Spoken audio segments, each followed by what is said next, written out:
there is a person you know. Maybe you work with them. Maybe you grew up around them.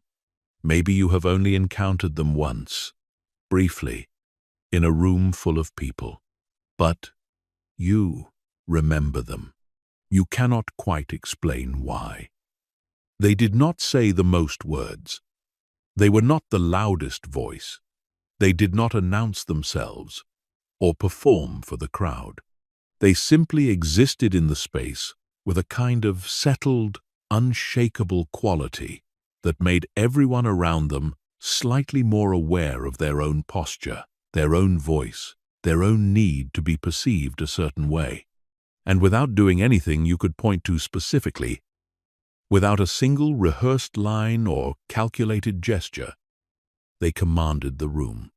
Now contrast that with someone else you have seen, polished, prepared, all the right words, in all the right order. The handshake timed perfectly, the eye contact held exactly as long as the articles tell you to hold it. The voice pitched low and steady, the way the confidence coaches on the internet demonstrate. Everything technically correct. And yet, something was off. Something in you recognized, without being able to name it, that you were watching a performance. And the moment you sensed the performance, the respect evaporated. This is the paradox that almost nobody in the self-help world wants to confront honestly. The very act of trying to appear confident is what destroys confidence. The techniques do not work the way they promise to work. The poses, the scripts, the frameworks for commanding a room, they address the surface while leaving the root entirely untouched. And the root is the only thing that matters. What follows is not a collection of tips. It is not a system for projecting authority or manufacturing presence. It is an unflinching examination of what genuine confidence actually is, where it actually comes from, why certain people possess it without effort, and why the majority of people who spend their lives chasing it never close the gap. The answers are not comfortable, but they are real. And if you are willing to sit with them honestly, they will change the way you understand yourself and every person you will ever encounter. Chapter 1. What confidence actually is. Almost every conversation about confidence begins in the wrong place. It begins with behavior, how you walk, how you talk, how you hold yourself, how you fill a room. The assumption baked into every confidence seminar, every viral thread on social dominance, every YouTube tutorial on commanding respect, is that confidence is something you do, a set of actions, a performance that, performed consistently enough, eventually becomes real. The entire industry is built on this assumption, and the entire industry is built on sand. Confidence is not a behavior. It is not a skill set. It is not something you can acquire through repetition of external habits, the way you might build a physical skill. Confidence, in its genuine form, is a relationship. Specifically, it is the relationship you have with yourself, how settled you are in your own identity, how little you need the outside world to confirm your worth, how willing you are to exist fully in any situation without needing that situation to go a particular way in order for you to feel okay. This is not a semantic distinction. It is the difference between a house built on bedrock and a house built on the appearance of bedrock. They may look identical on a clear day, but introduce any real pressure, and you will know immediately which is which. The confusion between genuine confidence and performed confidence runs so deep that most people cannot feel the difference in themselves. They have been so thoroughly trained by the cultural conversation around confidence, which is almost entirely about behavior modification, that they have lost contact with what the internal experience of genuine confidence would even feel like. So they chase the behaviors. They hold eye contact until it becomes an act of aggression rather than an expression of ease. They practice the slow, deliberate speech patterns of people they admire without understanding that those people speak slowly because they are genuinely unhurried, not because they have decided to speak slowly. They stand in the power pose in the bathroom before the meeting, manufacturing a hormonal surge that lasts 12 minutes and leaves them exactly where they started. Here is what the research actually tells us, and more importantly, what lived experience confirms for anyone willing to look clearly. The people who command the most respect do not think about commanding respect. They are not running a background process that monitors how they are being received and adjusts their behavior accordingly. That process, the monitoring, the adjusting, the constant low-level calculation of how you are landing, is the very thing that undermines presence. Because presence, real presence, is what happens when that process goes quiet. When you are simply in the room, fully, without a part of your attention peeled off to manage your image. Think about the most compelling people you have ever encountered. Not the most polished, not the most technically skilled at social performance, but the ones who left you with the genuine sense that you had been near someone real. Were they performing? Were they managing an impression? Or were they simply, undeniably, completely themselves? The answer, almost universally, is the latter. And the quality that made them magnetic was not something they possessed in addition to themselves. It was just themselves, without dilution, without apology, without the constant interior noise of people who are not sure they are enough. This is what genuine confidence is, the absence of that noise. Not the absence of doubt, confident people doubt. Not the absence of fear, confident people feel fear. Not the absence of imperfection, confident people are imperfect in ways they can name openly without flinching. The absence that defines genuine confidence is the absence of the need for external approval as the operating basis of your existence. When you do not need the room to validate you in order to function, you become, paradoxically, the person the room most wants to validate. This is the inversion that every performance-based approach to confidence misses entirely. The reason the performance fails is not that it is unconvincing. Sometimes the performance is very convincing. The reason it fails is that it reinforces the very wound it is trying to treat. Every time you modify your behavior to manage what someone else thinks of you, you send a signal to the deepest part of yourself that your natural state is not sufficient. You chisel a little deeper into the foundation of your own self-trust. You become more dependent on the performance, not less. And the people who are paying attention, the genuinely perceptive ones, the ones whose respect actually matters, can feel this dependency even when they cannot articulate why. What you are building toward, and what this script will explore with precision, is not a better performance. It is the systematic dismantling of the need to perform at all. That process is slower and more demanding than memorizing a set of power moves. But it is the only one that actually works. And it starts with something almost no confidence conversation bothers to address: why you became dependent on external validation in the first place, and how completely that dependency has shaped the life you are living right now. Chapter 2. The Validation Trap. There is a mechanism operating in you right now that you almost certainly did not choose and are probably not fully aware of. It runs continuously below the level of conscious thought, and it is responsible for a significant portion of your daily emotional experience.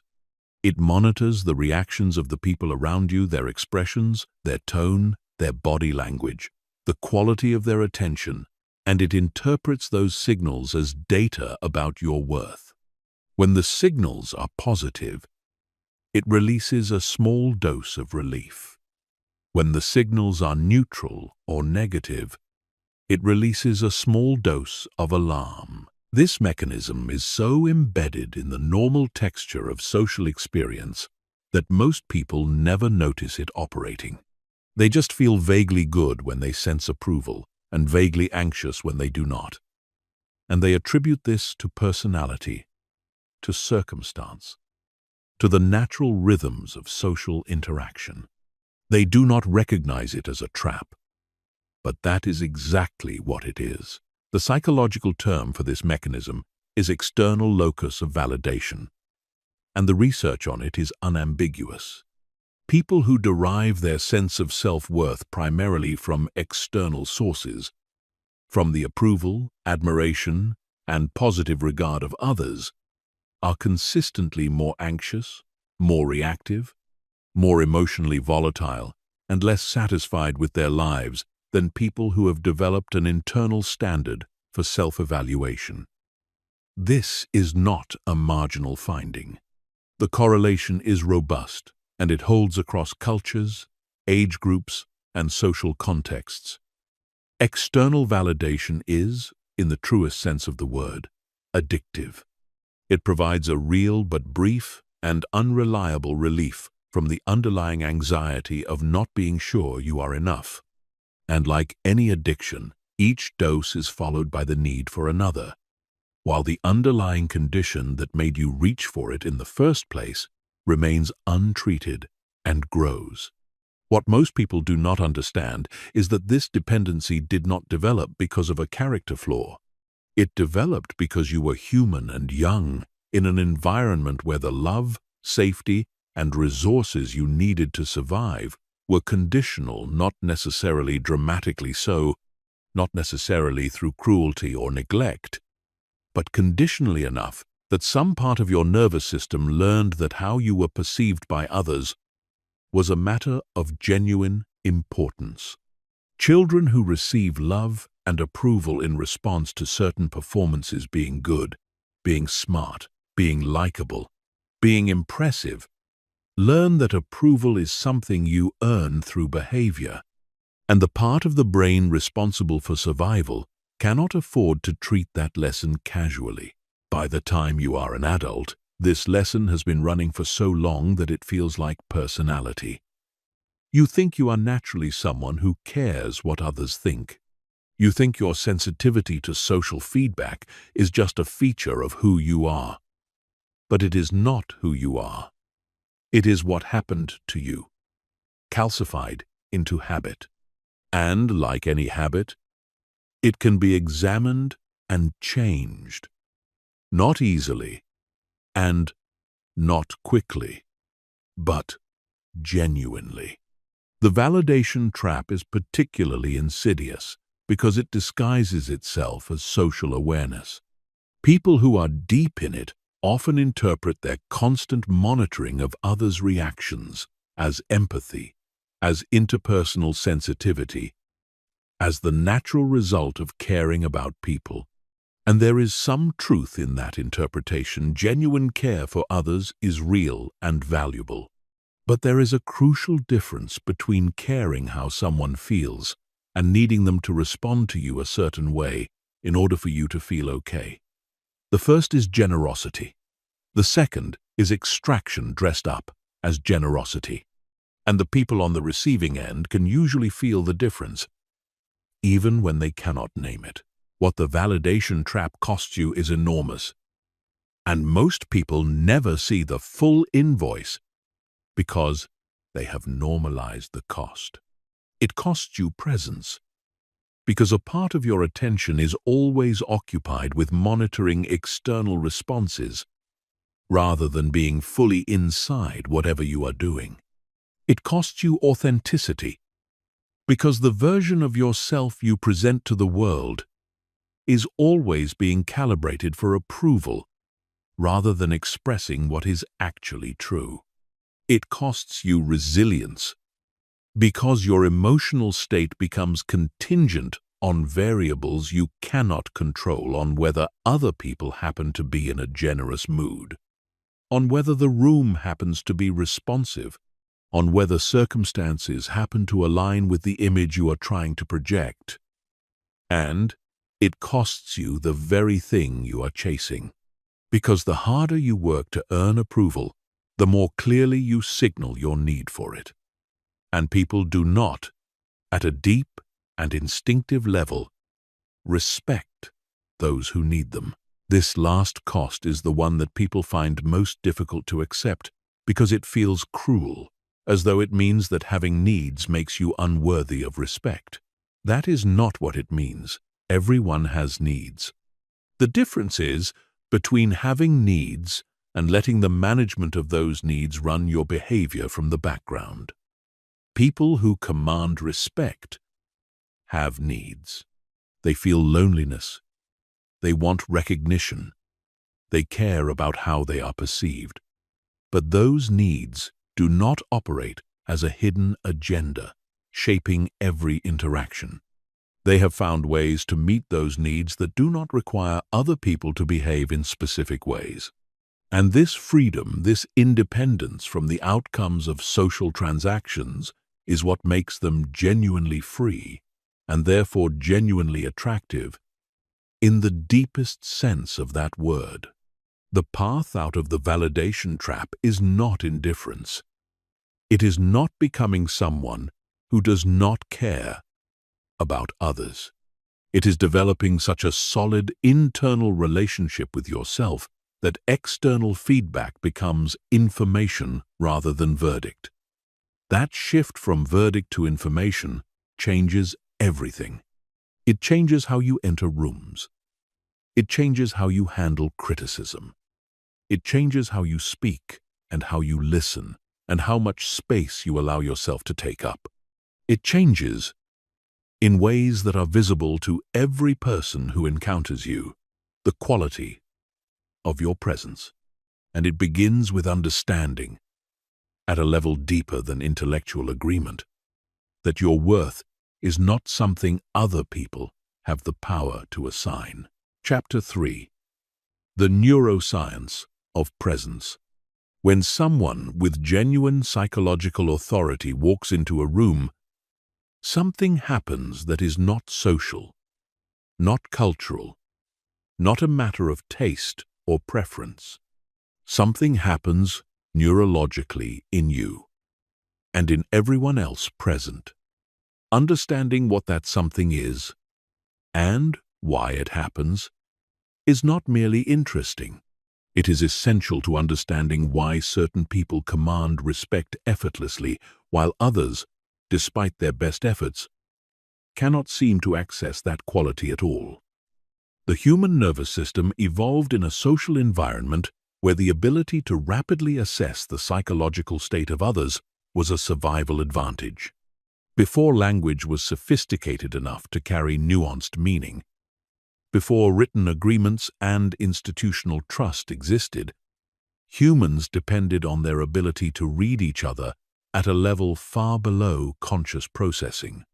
The cues they read were not primarily visual in the way we might think, not posture or eye contact as a social performance checklist, but somatic. They read the nervous system of the other person.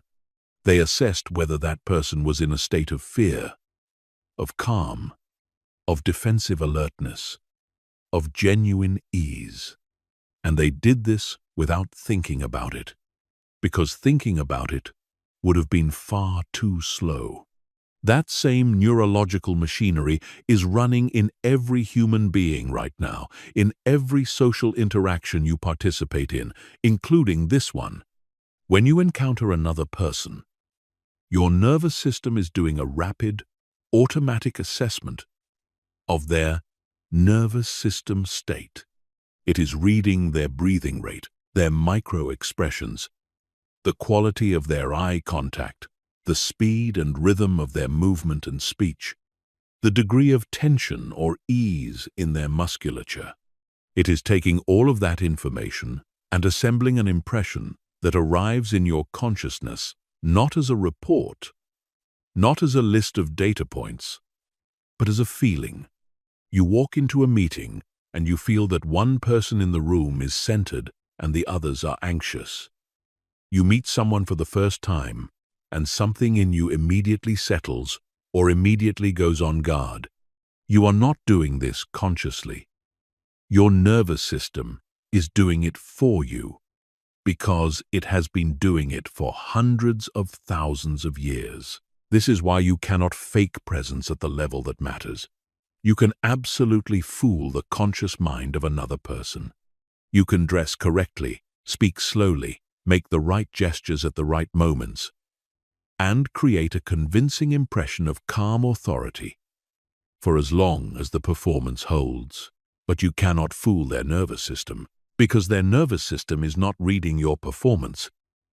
It is reading your state. And if your state is anxious, approval-seeking, and defended, that signal is present beneath every polished layer you put on top of it. It comes through in the almost imperceptible tension in your jaw, in the slight uptick in speech pace when a conversation goes in an unexpected direction, in the micro-expression of relief when someone laughs at something you said. These signals are too small and too fast for conscious detection. But they register. They register in the people you interact with, and they shape how those people feel in your presence, which shapes how they treat you, which you then interpret as evidence about your worth. The neuroscience of mirror neurons adds another dimension to this picture. Mirror neurons are the neural architecture through which we simulate the internal states of others. We literally, at a neurological level, rehearse the experience of the person we are observing. This is why someone else's laughter can make you laugh.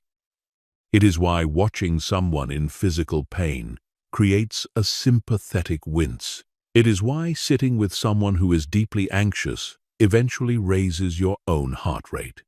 And it is why sitting with someone who is genuinely calm, not performing calm, genuinely inhabiting it, produces in you a settling effect that is involuntary and immediate. This is the actual mechanism of presence. When you encounter someone whose nervous system is genuinely regulated, someone who is not managing a performance, not monitoring external reactions, not running the constant background process of impression management, your nervous system picks up that signal and responds to it. You relax slightly. You feel slightly more at ease. And because you feel more at ease in their presence than you do in most other social situations, you attribute to them a quality of authority, warmth, and safety that makes you want to stay near them, trust them, and extend to them the respect that powerful external performances almost never quite earn. The inverse is equally true and equally important. When you encounter someone whose nervous system is in a state of defended alertness, even if their performance is technically flawless, your nervous system picks up that signal too. You may not feel unsafe, but something in you recognizes that this person is working hard at something.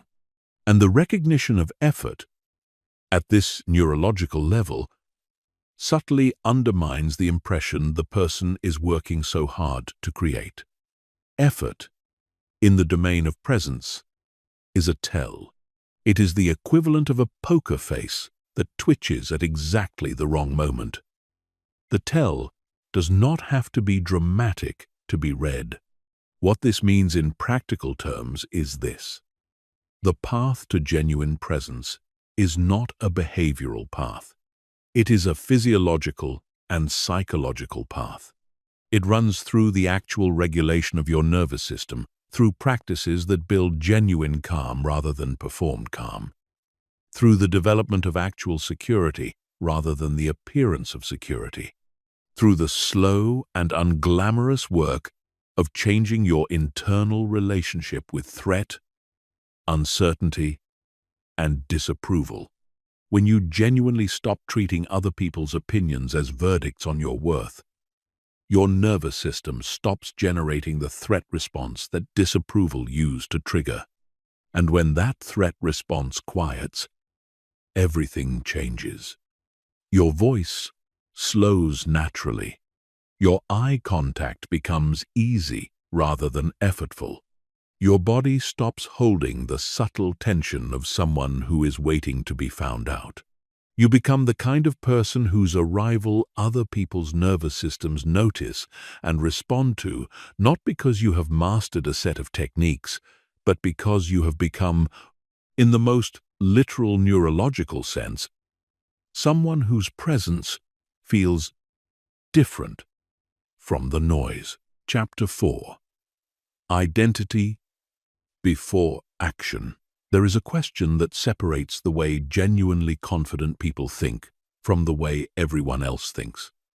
And it is not the question you would expect. It is not "what should I do?" which is the question almost everyone is asking in almost every situation. It is not "how should I respond?" or "what is the right move?" or "how will this be received?" The question that genuinely confident people are consciously or not operating from is simpler and more foundational than any of those. The question is, who am I? And what does someone like me do here?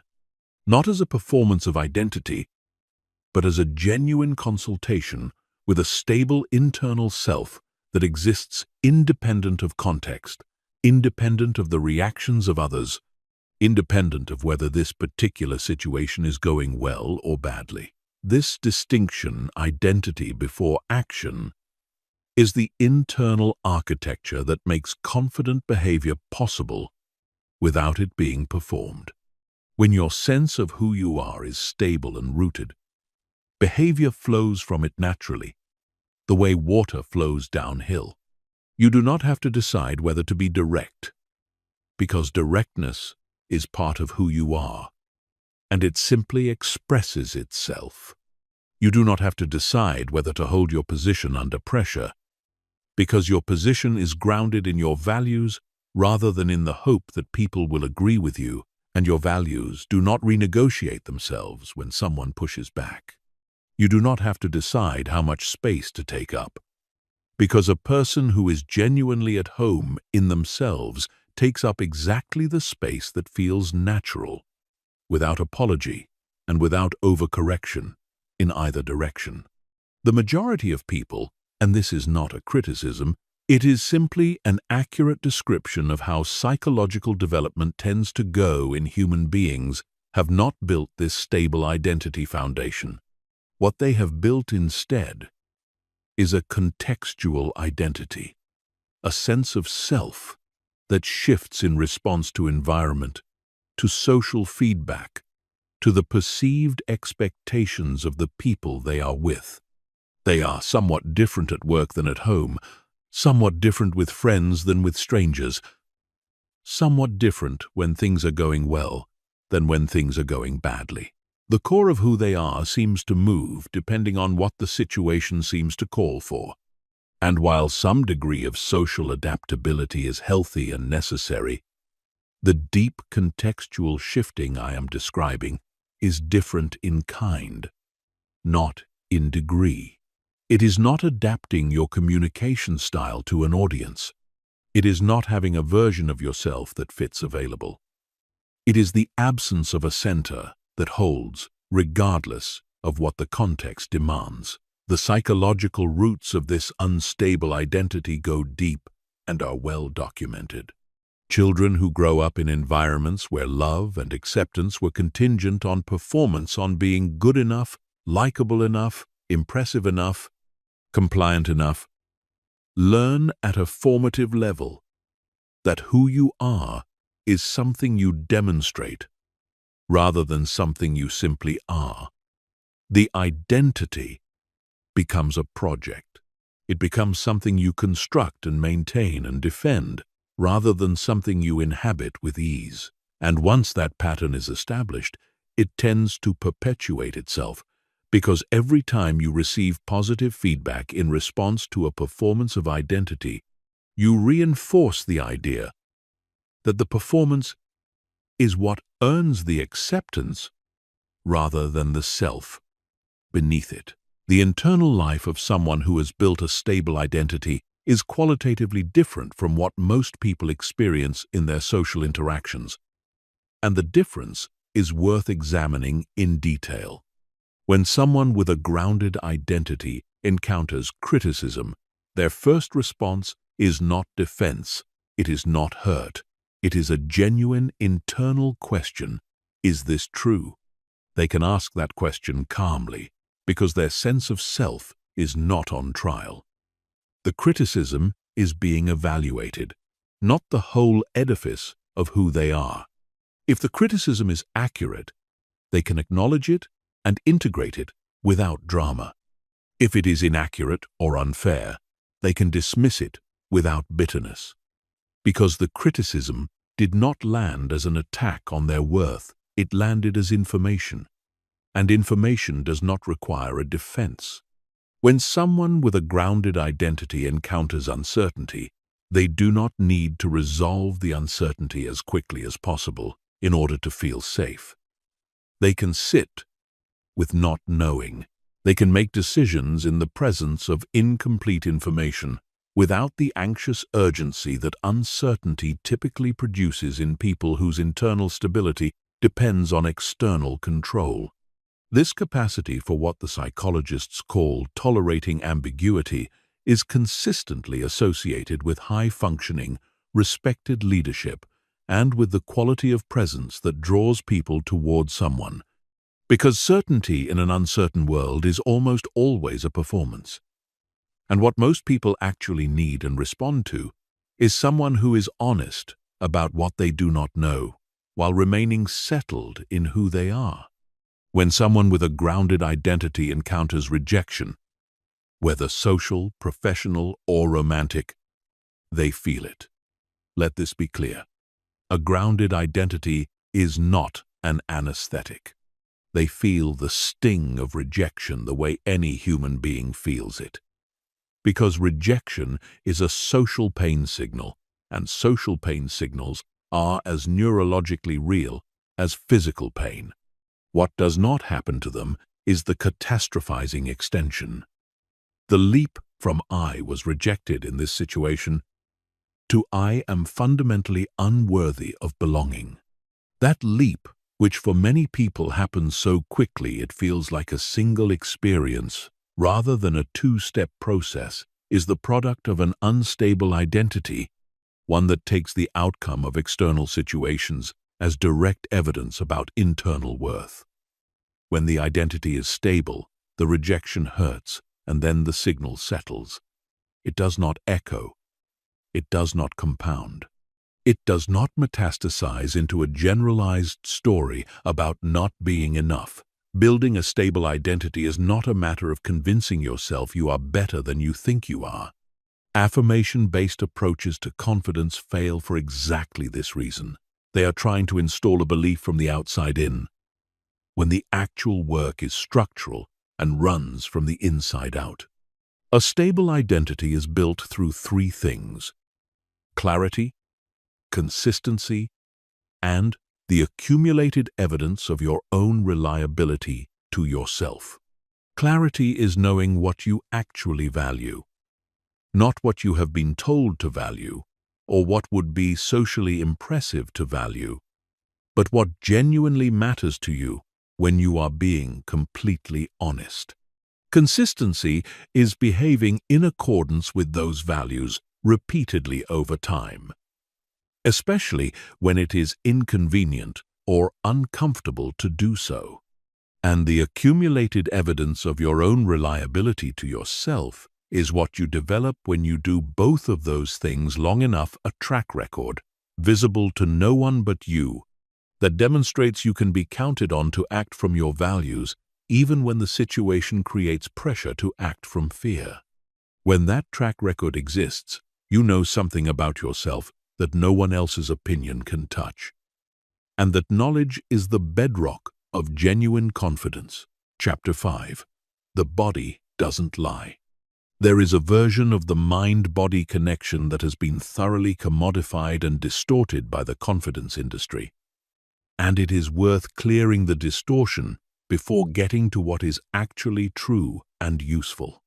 The version that has been commodified goes roughly like this. Your body can trick your brain into feeling confident by adopting confident postures. And if you hold those postures long enough, the confidence becomes real. This is the power pose hypothesis. The idea that physical expansion changes your hormonal profile in ways that cascade into genuine psychological confidence. The original research supporting this hypothesis has largely failed to replicate. The effect, to the extent it exists at all, is small, brief, and dependent on conditions that rarely hold in actual high-stakes social situations. But more fundamentally, the approach is backwards. It treats the body as a tool for manipulating the mind, when the actual relationship runs in the opposite direction, and the actual relationship is far more interesting and far more useful. Your body is not a tool for producing mental states. Your body is an expression of mental states. More precisely, it is an expression of your nervous system state, which reflects the cumulative history of your psychological experience in a way that is both deeply accurate and nearly impossible to selectively falsify. The tension you carry in your shoulders, the quality of your breathing, the speed at which you speak, the degree of fluidity or rigidity in your movement, these are not choices you make in the moment. They are the physical residue of patterns that have been building since before you had language. They are the readout of your internal relationship with safety, with worth, with the world's basic orientation toward you. This is why the body matters so much in the psychology of confidence and social respect, and why it matters in a way that is almost the exact opposite of what the confidence industry suggests. The work is not to use the body to manufacture psychological states. The work is to resolve the psychological states that are currently being expressed through the body and then let the body change as a consequence. The sequence is internal first, external second. Always. Consider what the body of a genuinely confident person actually looks like.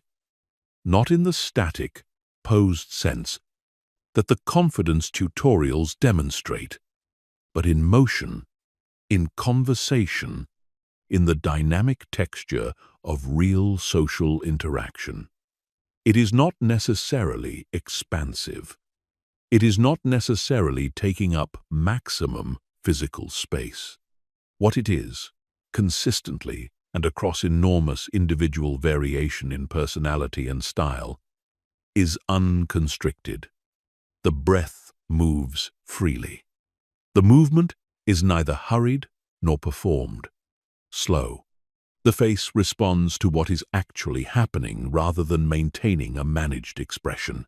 The eyes do not work. They simply land where they land, rest where they rest, without the calculating quality of someone who has read that eye contact, held for exactly the right number of seconds, signals dominance.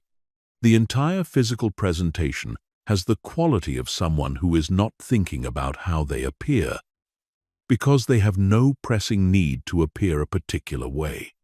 Now consider what the body of someone who is performing confidence actually looks like, to those who are paying close attention. The stillness is slightly too deliberate. It has the quality of suppression rather than ease. The voice is slightly too controlled. The pace is managed in a way that real ease does not require management. The eye contact is held a beat too long or broken a beat too soon, because it is being calculated rather than felt. The posture is correct in the way that a photograph of the right posture is correct.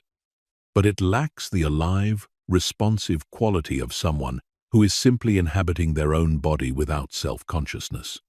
And underneath all of it, if you are perceptive enough, there is the faint quality of effort, the barely perceptible strain of a person who is maintaining something rather than simply being something. The somatic experience of genuine confidence is worth spending time with, because it is likely unfamiliar to people who have been in performance mode for most of their social lives. It feels like softness in places that are usually held. It feels like breath that moves all the way down into the belly rather than catching in the chest. It feels like a slight slowing of the interior pace. The interior monologue quiets, or at least becomes less frantic, because there is less to manage.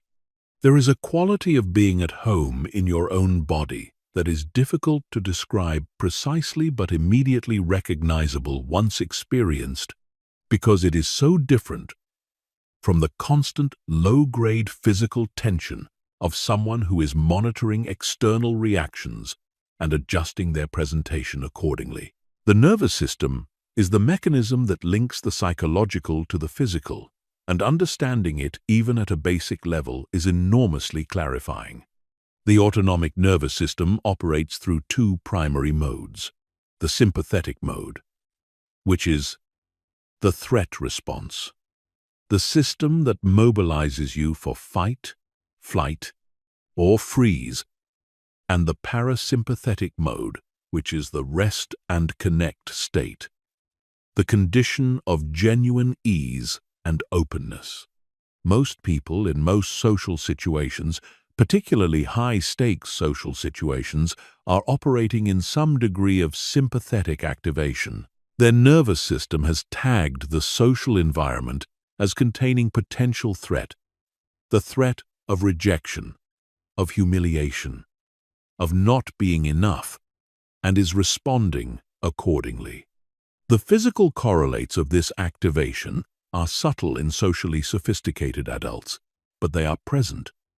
Elevated muscle tension, slightly elevated heart rate, slightly elevated speech pace, a narrowing of peripheral attention, a reduction in the spontaneity and fluidity of expression.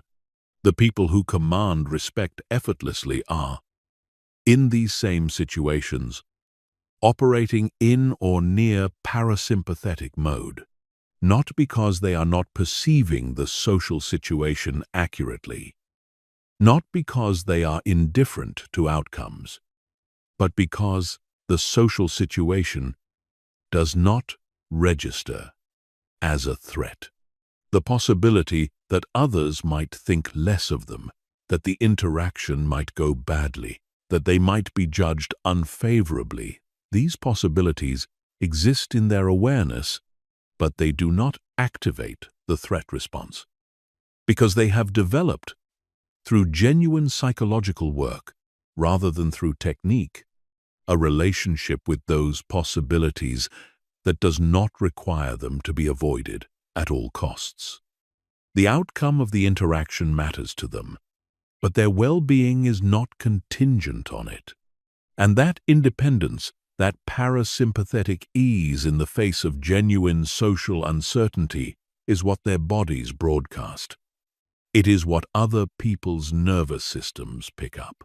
And it is what creates the experience in others of being in the presence of someone substantial, someone grounded, someone who, without demanding it, commands respect. The practical implication is this: work on your nervous system before you work on your behavior. Work on your actual relationship with uncertainty, rejection, and disapproval before you work on how you hold your body or how you modulate your voice. Not because behavior does not matter, it does, but because behavior that flows from a regulated nervous system is categorically different from behavior that is imposed on top of a dysregulated one. The former feels like a person. The latter no matter how polished, feels like a presentation. And in the economy of human respect, the difference is everything. Chapter 6. Status, dominance, and the difference between respect and fear. There is a category error that runs through almost every popular conversation about confidence and social authority, and it is responsible for some of the most counterproductive advice ever given on the subject. The error is treating respect and fear as though they occupy a continuum, as though the path to being respected runs through some degree of being feared, as though authority is simply dominance that has been refined and made palatable. This error is everywhere. It shows up in the advice to be more aggressive in negotiations, to never apologize, to hold eye contact past the point of comfort, to speak less and let silence do the work of intimidation. All of this advice conflates two fundamentally different social phenomena, and confusing them does not make you more respected. It makes you someone people manage rather than someone people trust. Fear and respect are not points on the same spectrum. They are entirely different neurological and psychological experiences that produce entirely different social dynamics. Fear is a threat response. When someone fears you, their nervous system has tagged you as a source of potential harm, and their behavior in your presence is organized around threat management, around not triggering whatever it is that makes you dangerous, around reducing the surface area of vulnerability they expose to you, around compliance as a survival strategy. People who are feared are obeyed in the short term and avoided, undermined, or actively worked against the moment the threat is removed. The respect that fear generates is not respect at all. It is performance of respect, a mimicry of deference designed to minimize harm. It is deeply unstable, entirely contingent on the maintenance of the threat, and corrosive to every relationship and environment it touches. Genuine respect is something categorically different. It is a voluntary attribution of worth. When someone genuinely respects you, their behavior in your presence is not organized around threat management. It is organized around the recognition that you bring something real to the interaction, that your judgment is worth weighing, that your character is reliable in ways that matter. Genuine respect is stable in a way that fear compliance never is, because it does not depend on the maintenance of a threat. It persists in your absence. It extends to contexts where you have no power. It generates loyalty, advocacy, and the kind of social trust that actually compounds over time into influence. The psychological signature of someone who commands genuine respect is precisely the opposite of what the dominance framework suggests. Genuine respect is commanded not by those who make others feel small, but by those who make others feel seen. Not by those who withhold approval as a power move, but by those who extend genuine recognition without needing anything in return for it. Not by those who never apologize, but by those whose apologies, when they come, carry the full weight of accountability rather than the hollow form of social ritual. The people who are most deeply respected are almost universally people who have made others feel that they are genuinely regarded, that they are not props in someone else's status performance, but actual human beings whose presence matters.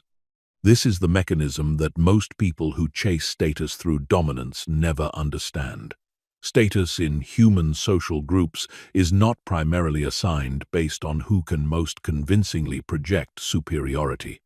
It is assigned based on who contributes most reliably to the group's functioning and well-being. The research on status hierarchies in social groups consistently shows that the individuals who attain the highest sustainable status are those who combine competence with generosity, those who have genuine capability and use it in ways that benefit others. the pure dominance display, the status claim that is not backed by genuine contribution, generates compliance in the moment and resentment over time. It is status that has to be continuously defended because it was never genuinely earned. This distinction between earned and performed status matters enormously for how we understand the confidence that commands respect. People who command deep, lasting respect are not engaged in status competition. They are not tracking where they sit in the hierarchy relative to others. They are not calculating whether a particular statement or behavior will raise or lower their perceived social position. These calculations, which consume enormous amounts of cognitive and emotional energy in people who are caught in dominance-based status games, are simply not running in the background for them. And the absence of those calculations is itself a status signal, perhaps the most powerful one available, because the person who is not competing for status is implicitly communicating that they do not need to. That communication lands with tremendous force, and it lands as respect, not as threat. The practical consequence of this is counterintuitive, but consistently observed. The fastest way to lose status in a room is to try to take it. The fastest way to gain genuine authority is to stop organizing your behavior around its acquisition. This does not mean becoming passive or allowing yourself to be treated badly. It means understanding that the authority you command is a byproduct of who you actually are and what you actually contribute, not a prize to be won through the right combination of social moves. When you are genuinely excellent at something, when your character is genuinely reliable, when your presence is genuinely oriented toward others rather than toward managing their impression of you, the status that results does not need to be defended. It is simply acknowledged, because it reflects something real, and something real does not require performance. Chapter 7. The Silence Principle. Most people are afraid of silence in social situations. Not mildly uncomfortable, genuinely afraid. Silence in conversation feels to most people like a gap that needs to be filled, a problem that requires solving, a signal that something has gone wrong. The moment a pause extends past what feels comfortable, most people experience a mild spike of social anxiety and reach reflexively for words, for something to say, for any contribution that fills the gap and restores the flow of interaction. They do this not because they have something they want to say, but because the silence itself has become the problem that needs to be addressed. This relationship with silence is one of the most reliable tells in the social repertoire of someone who is operating from a position of psychological insecurity, and it matters for the psychology of confidence and respect for a reason that goes much deeper than simple comfort. The discomfort with silence is the discomfort with the loss of control over the impression being formed in the other person's mind. When you are talking, you are managing the narrative. You are supplying the information from which the other person will construct their impression of you. When you are silent, that management stops. The other person is left with whatever they have already observed, and you have no further influence over what they make of it. For someone whose sense of social safety depends on continuous impression management, this is genuinely threatening. And so they speak, not from abundance, but from anxiety, filling the silence with words that often undermine the very impression they are trying to protect. The genuinely confident person has a fundamentally different relationship with silence, and it is worth understanding both the psychological roots of that difference and the social effects it produces. The psychological root is simple.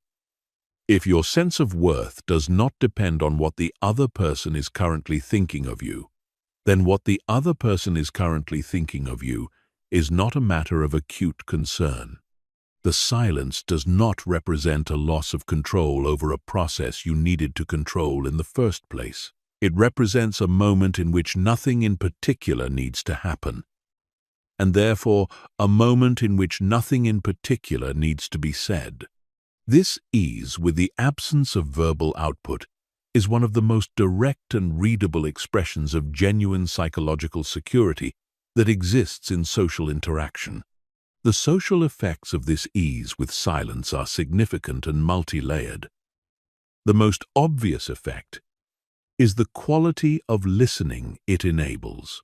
Someone who is not anxious about silence is not spending the listening portion of a conversation formulating their next contribution. They are not half attending to the other person's words while running a parallel process that prepares a response. They are simply listening fully, with undivided attention, without the low hum of performance anxiety running in the background. And the experience of being genuinely listened to is so rare and so impactful that it creates, in the person being heard, an immediate and powerful positive attribution toward the listener. People do not experience being truly listened to very often. When they do, they remember it. They describe the listener as unusually intelligent, unusually warm, unusually trustworthy. They want to speak with them again. They extend to them almost automatically a quality of respect that years of talking at people could never earn. A second social effect of comfort with silence is the quality of thought it permits in conversation. People who feel compelled to fill silence rarely give themselves time to think carefully before they speak. They say the first thing that arrives because the silence is the problem, and any words solve the problem. The result is a conversational contribution that is often imprecise, often unnecessary, and often slightly at variance with what the person actually thinks or means. Over time, this pattern creates a social reputation for shallowness or inconsistency that the person may not understand, because from the inside they do not experience themselves as shallow. They experience themselves as someone who is trying hard to keep the conversation going. What they do not see is that the trying hard is the problem. The effort itself is the signal that undermines them. The person who allows silence to exist, who takes a moment before responding to something complex or important, who does not experience a 3-second pause as a social emergency, produces something in their conversational contributions that is qualitatively different from what reflexive, anxiety-driven talk produces. Their words are more precise, more considered, more genuinely reflective of their actual thinking. When they do speak, what they say carries more weight, not because they have worked to make it weightier, but because the silence that preceded it communicated that it was worth the wait. This is one of the mechanisms through which the quiet person in the room is often the most influential. It is not that quietness is intrinsically powerful. It is that the specific kind of quietness that comes from genuine ease rather than from social withdrawal produces, by contrast with the ambient noise of anxious social performance, a quality of signal-to-noise that commands attention. There is also a third effect of silence, comfort that is more subtle but perhaps the most powerful of all. Silence creates space, and space, in social interaction, is a gift that most people never offer and almost everyone is hungry for. Most social environments are saturated with verbal output. Most conversations are dense with speaking, with the anxious filing of every available gap, with the collective, largely unconscious effort to keep the stream of words flowing as though the words themselves are what make the interaction valuable. Into this density, genuine silence is unusual enough to be remarkable. The person who can sit comfortably in that space, who does not need to fill it, who offers their conversational partner the rare experience of a pause that feels restful rather than awkward. That person is doing something unusual. They are creating conditions in which genuine thought, genuine connection, genuine exchange becomes possible. And because those conditions are rare, the person who creates them becomes associated with them. They become someone people want to be in conversation with, not because of the brilliance of their output, but because of the quality of the experience their presence creates. Learning to befriend silence is not a technique. It is not something you can simply decide to do from the outside in. The discomfort with silence will not yield to the instruction to stop filling it. What it yields to is the same thing that every other symptom of approval-seeking eventually yields to: the genuine development of a more settled relationship with your own worth. When you are not waiting for the other person to confirm that you are interesting, intelligent, and valuable, you do not need to supply them with continuous evidence in support of that confirmation. You can simply be in the conversation, attending fully, speaking when you have something to say, and resting in the space when you do not. And that simplicity, that freedom from the compulsion to continuously perform, is the foundation of the most powerful communication anyone can offer.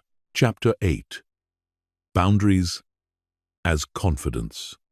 The word boundaries has been so thoroughly processed by the language of modern self-help that it has become almost meaningless, a soft, therapeutic term that most people associate with conflict avoidance, with assertiveness training, with the management of difficult relationships.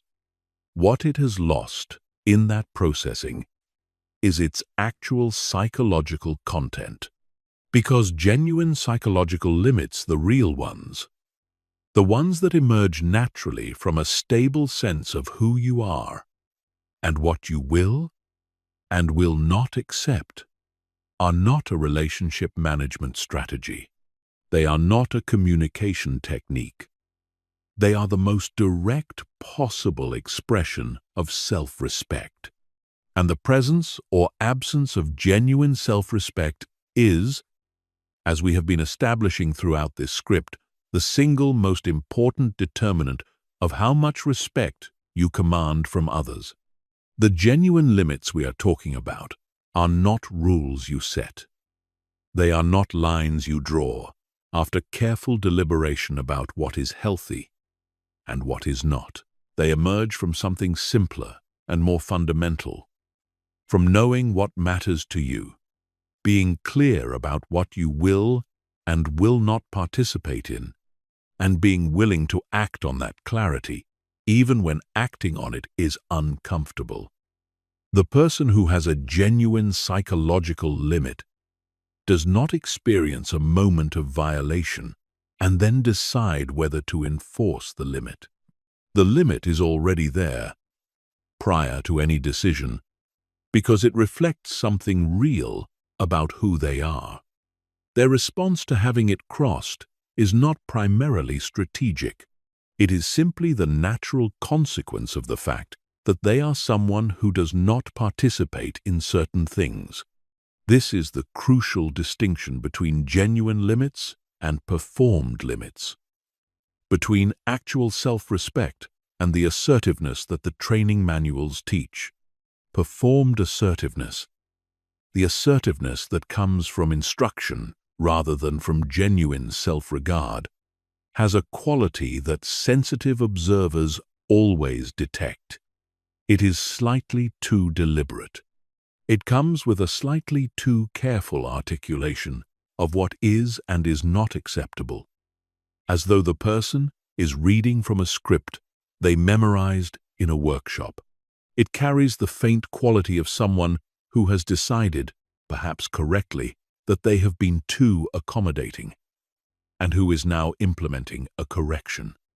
The correction may be necessary and even healthy, but it does not produce the social effect of genuine limits, because it does not have the same psychological roots. Genuine limits produce a specific social effect that performed assertiveness cannot replicate, and it is worth describing precisely. When you encounter someone who has genuine psychological limits, someone who knows clearly what they will and will not accept, and does not make a performance of that knowledge, you experience them as having a particular quality of solidity.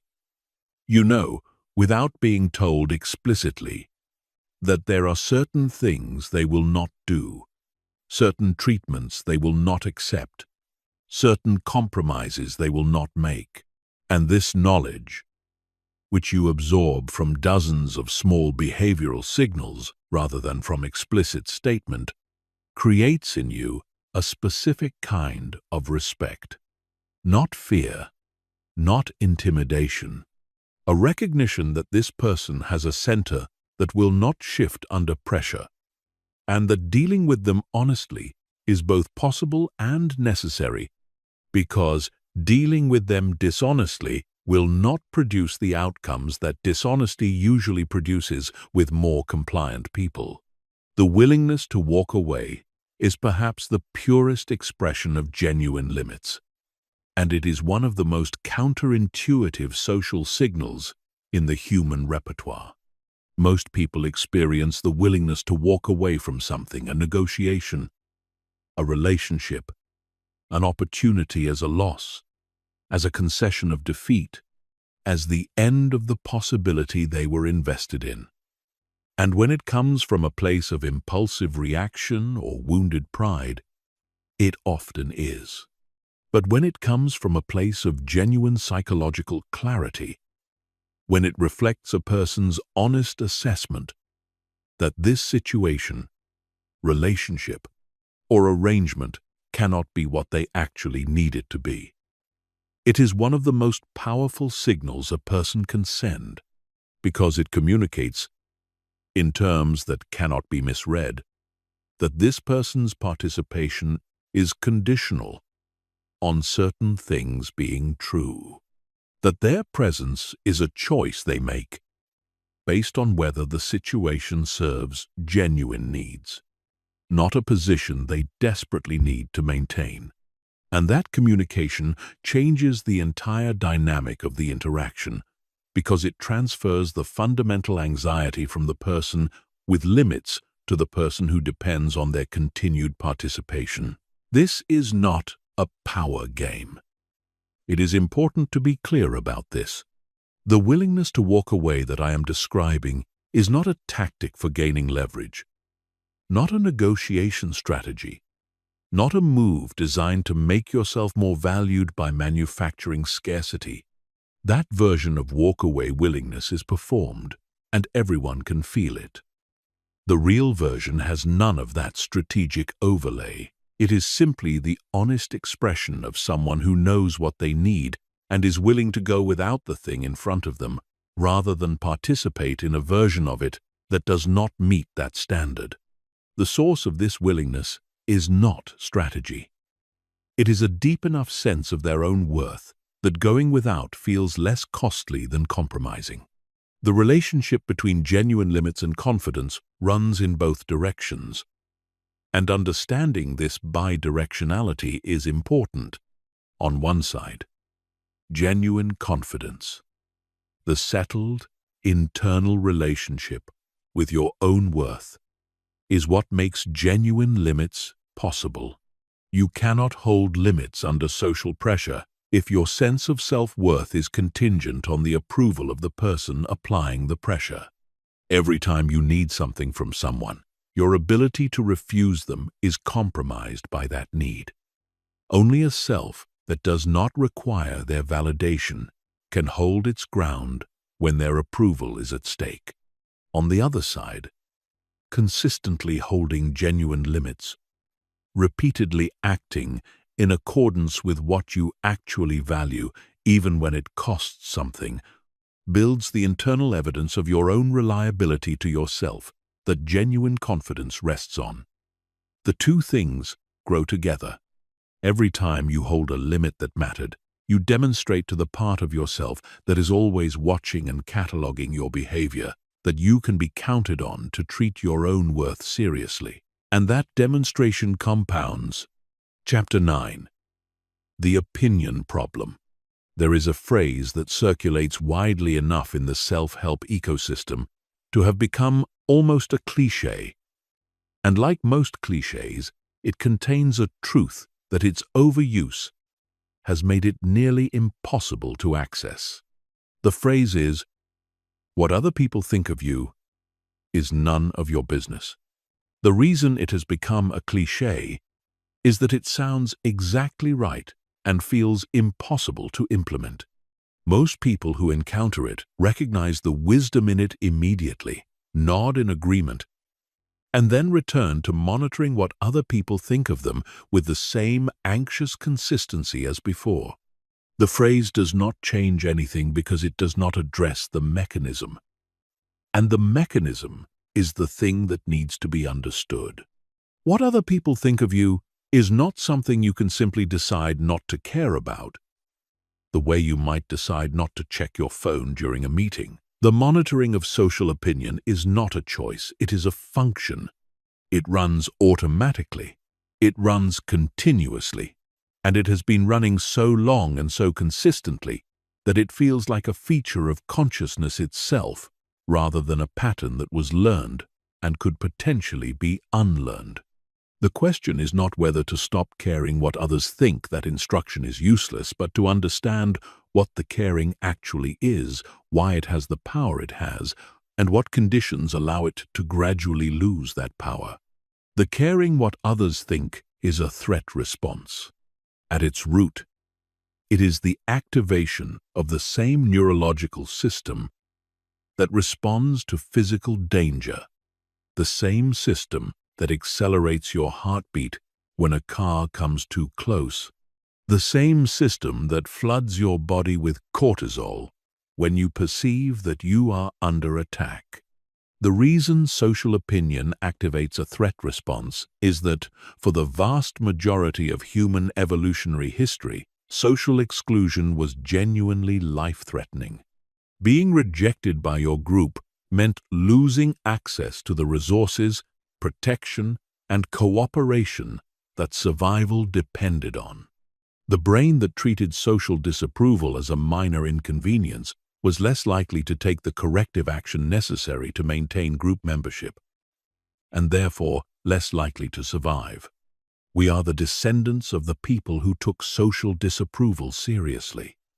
Seriously enough that the machinery for doing so is deeply embedded in our neurological architecture, running below the level of conscious control, treating every social rejection as though it might be the one that costs us everything. This is why the instruction to simply stop caring feels impossible. You are not dealing with a preference. You are dealing with a threat detection system that was calibrated for a social environment radically different from the one you actually inhabit. In the environment you actually inhabit, social disapproval is almost never life-threatening. Most social rejection results in discomfort, sometimes significant discomfort, but not in the loss of survival-critical resources. The person in the meeting who responds coolly to your idea is not expelling you from the tribe. The stranger who does not return your smile is not withdrawing the protection of the group, but your nervous system does not make these distinctions automatically. It responds to social disapproval with the same threat response it would deploy for physical danger, because the mechanism predates the modern social environment by hundreds of thousands of years. Understanding this does not immediately resolve the problem. The threat response does not stand down simply because you have recognized it as evolutionarily outdated. But it does do something important. It changes the meaning of the experience.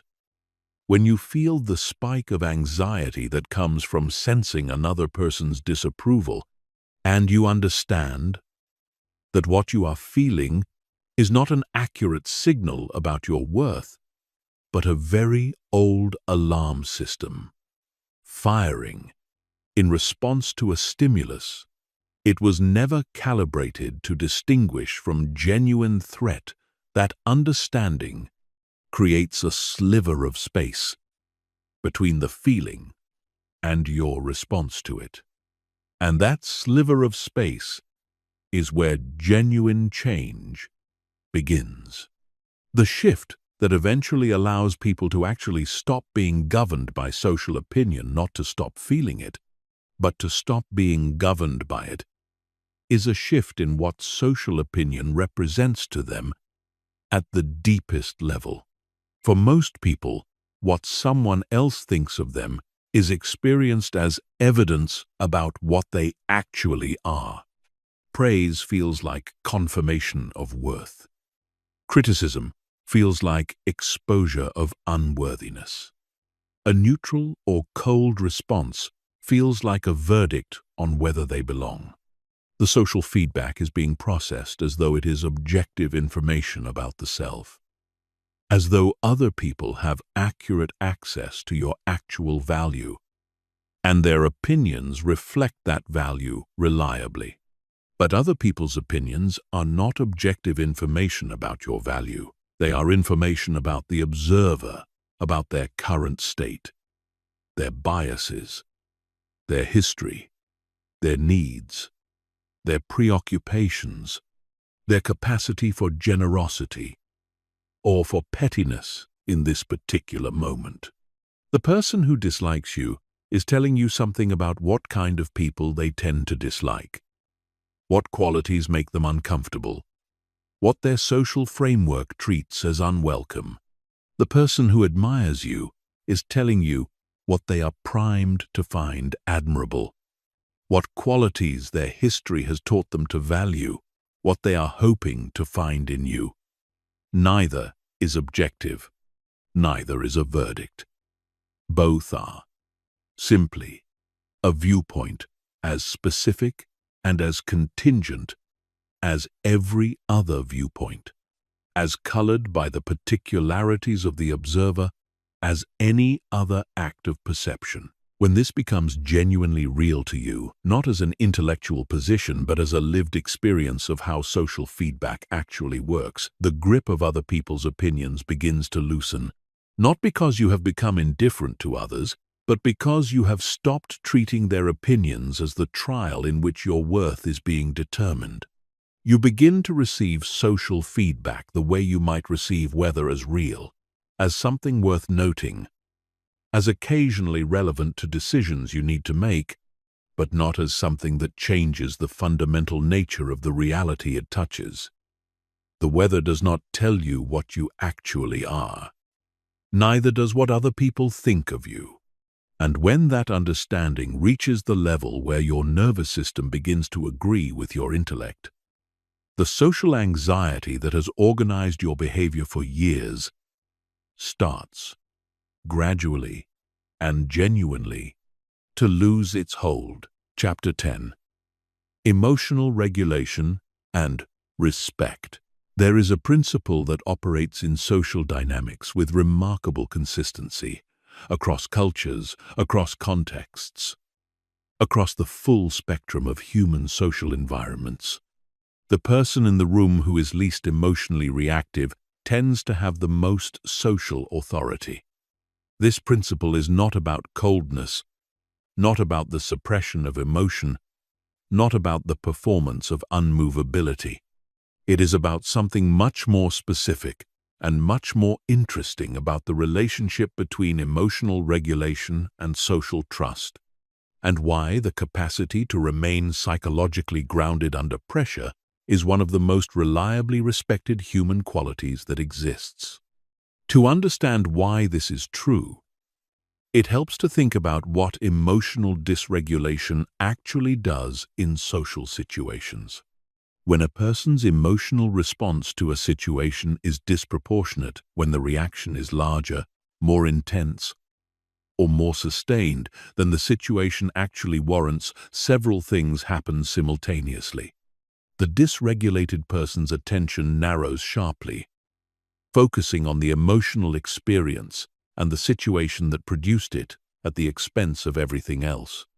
Their access to nuanced thinking diminishes because the neurological resources that support complex reasoning are partially commandeered by the emotional response.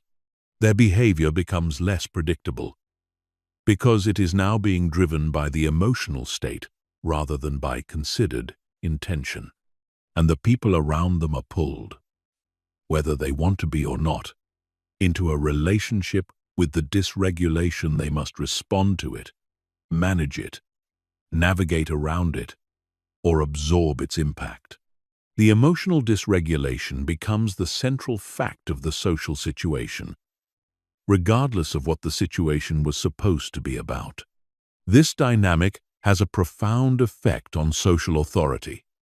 People cannot simultaneously manage their response to your emotional state and genuinely engage with what you are trying to communicate or accomplish.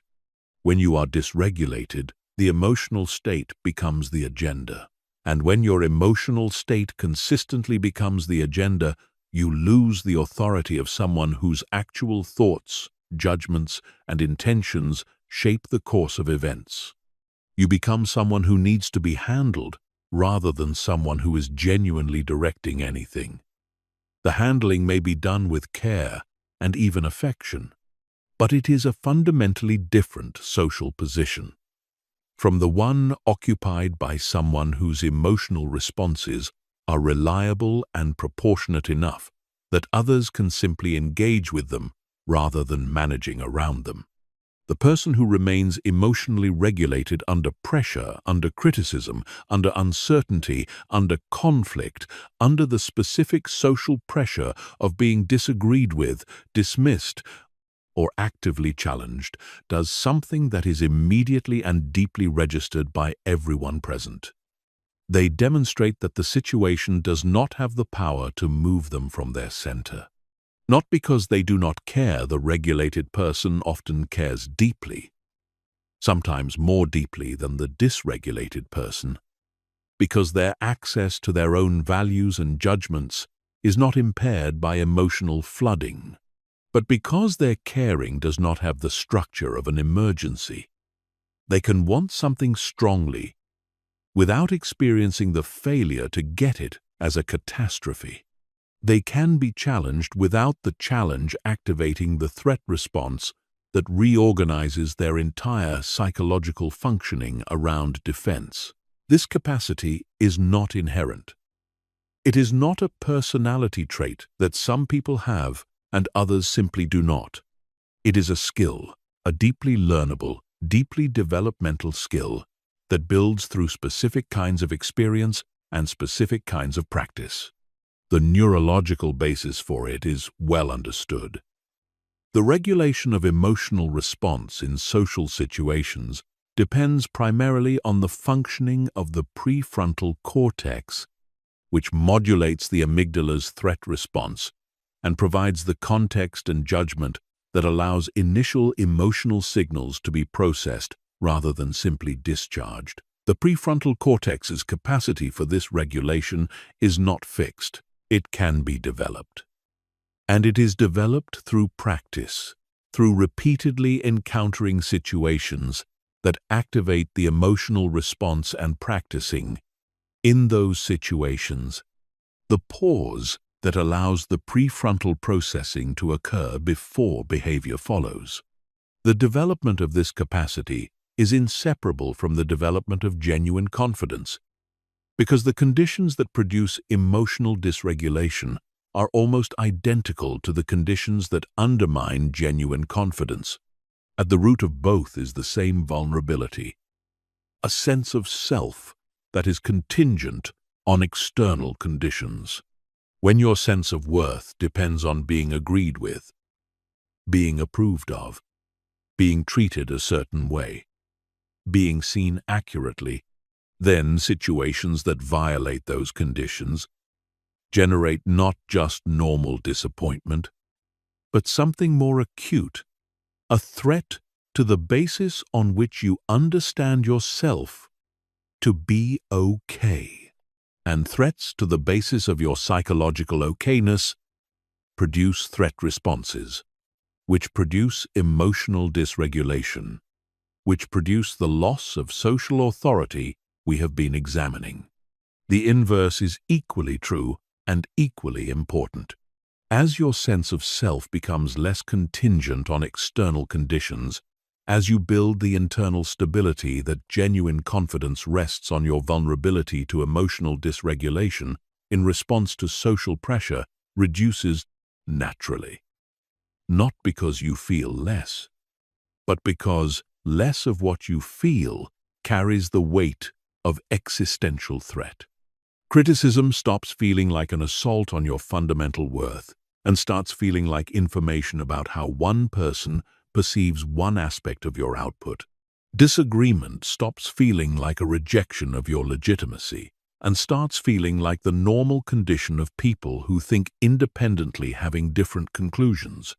Conflict stops being something to be avoided at significant cost and starts being something to be navigated with whatever combination of firmness and flexibility the actual situation calls for. The social authority that results from this kind of emotional regulation is not the authority of someone who has mastered the performance of calm. It is the authority of someone who genuinely is calm, genuinely able to think clearly, speak precisely, and hold their position without rigidity and without collapse in exactly the situations where other people's emotional flooding has removed those capacities from their disposal. In a room where everyone else is reacting, the person who is responding tends to determine what actually happens. Not because they have claimed leadership, not because they have the highest title or the loudest voice, but because they are the one with the most reliable access to judgment. And judgment, under pressure, is what everyone in the room is silently looking for someone to provide. This is what genuine social authority feels like from the outside. Being in the presence of someone who, when things get difficult, becomes quieter rather than louder, more precise rather than more emphatic, more attentive rather than more defended. Someone whose response to challenge is not performance, not the controlled expression of someone suppressing a stronger reaction, but something more like natural orientation, a gravitational return to a center that the challenge could not actually reach. This quality is unmistakable when you encounter it, and it commands, without asking, exactly the kind of respect that no amount of social performance can manufacture. Chapter 11. Competence, mastery, and the confidence that cannot be faked. There is a form of confidence that requires no psychology, no internal work, no reconstruction of your relationship with approval or uncertainty or other people's opinions. It requires only one thing: genuine mastery of something that matters. When you have spent long enough in serious pursuit of a craft, a discipline, a domain of knowledge or skill long enough that your capability in that domain is no longer a matter of hope or performance, but of demonstrated, accumulated, undeniable fact. The confidence that emerges from that mastery has a quality that is categorically different from everything else we have discussed. It is not dependent on how others respond to you. It is not contingent on social conditions being favorable. It is not something that can be taken away by a dismissive comment or a social rejection or a room full of people who have not yet recognized what you bring. It lives in the same place as the competence itself in the body of work, in the accumulated hours, in the results that exist independent of whether anyone acknowledges them. It is, in the deepest sense, yours. The relationship between genuine competence and genuine confidence is not simply correlational, it is structural. When you have developed real mastery in a domain, you possess something that functions as an internal standard of self-evaluation that is independent of external feedback. You know when your work is good, not because someone told you so, but because you have developed, through sustained engagement, the capacity to evaluate it accurately yourself. You know when your judgment in your domain is sound, not because it was validated by others, but because you have tested it against reality enough times to have calibrated it. You have, in other words, built an internal reference point, a reliable, evidence-based sense of your own capability that does not require continuous external confirmation to remain stable. And that internal reference point is one of the most durable foundations for genuine psychological confidence that exists. This is the confidence that cannot be faked. And the reason it cannot be faked is not simply that people can see through the bluff, though they often can. The reason it cannot be faked is more fundamental. It cannot be performed from the outside in, because it does not originate in behavior. It originates in the accumulated, irreversible fact of having done the work. The person who has spent 10,000 hours in genuine pursuit of a craft does not decide to be confident about that craft. The confidence is simply a byproduct of what they know about themselves and what they have built. The same way the strength of a bridge is a byproduct of how it was engineered, not of how confidently the engineers describe it. The social effect of this mastery-rooted confidence is distinct and immediately perceptible to the people who encounter it. The person who is genuinely expert at something has a specific quality in the domain of their expertise that is recognizable even to people who do not share the expertise. It is a quality of ease, not the performed ease of someone who has decided to appear relaxed, but the functional ease of someone for whom a large portion of the cognitive and psychological work in this domain has become automatic.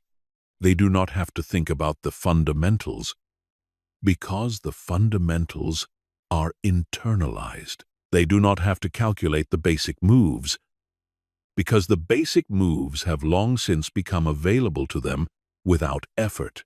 Their attention, freed from the overhead that novices must spend on the basics, is available for the genuinely interesting and complex aspects of the domain. And this availability of attention, this capacity to engage with the fine-grained, high-level, genuinely difficult aspects of something while the foundations operate automatically beneath them, is perceptible.